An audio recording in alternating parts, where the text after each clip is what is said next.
let's shift the focus on pollution.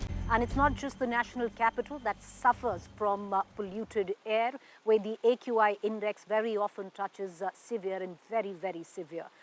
Finally, though, the Parliament has decided, after days of heated debates on electoral reforms, right before that, even Vande Mataram, the Parliament has finally decided to debate pollution. It's not something that just impacts Delhi, but the rest of the country. An exchange between Rahul Gandhi and the Parliamentary Affairs Minister, Kiren Rijiju, resulted in opening the door to this very, very crucial debate. Most of our cities, major cities, are living under a blanket of poisonous air. This is not an ideological issue. This is, everybody in this house would agree that air pollution, the damage it is doing to our people, is something that we would like to cooperate on. I think the government should have a discussion in Parliament. We should all have a discussion in Parliament.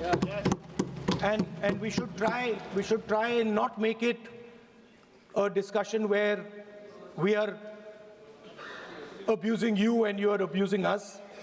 I think we should make it a discussion where we are participating, we are showing the country that on this fundamental issue there is agreement, and the best minds are going to be put into place to solve this issue. Thank you. Government from the day one had made our position very clear that on all important matters, government is ready to discuss and also to find out solutions, taking along the suggestions from all the members, including the principal opposition party led by Rahul Gandhi ji.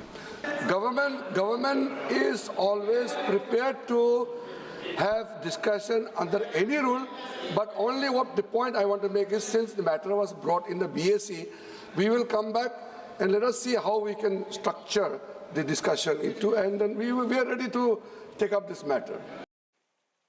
While one is very, very glad that the Parliament has decided to pick up pollution to debate finally, after days of debating other issues, some would suggest not as important and pressing and urgent as discussing the rising levels of pollution in our cities. But there is a certain amount of delusion that also continues to be displayed by the government, where most global rankings where AQI is concerned put Indian cities like Delhi as the worst.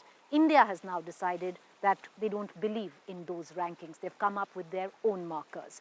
And that, in fact, has caused quite a bit of a controversy. India is sticking to its own rule book. The government has called global pollution rankings unofficial and set its own air norms. The government told Parliament today that the international air quality rankings from groups like IQAir and even datasets linked to the WHO are unofficial and not issued by any recognized authorities. Responding to a question in the Rajya Sabha on India's position in global indices, Minister of State for Environment, Kirti Vardhan Singh, said the WHO's air quality guidelines are advisory, not binding rules, claiming that they are meant to help countries craft their own standards. He went on to mention India's own pollution ranking, including the annual Swachh Vayu Sarvekshan, which ranks 130th Indian cities and national ambient air quality standards for 12 pollutants. Many seem to suggest that this is a tad bit delusional, and one should actually look and reflect at the world rankings.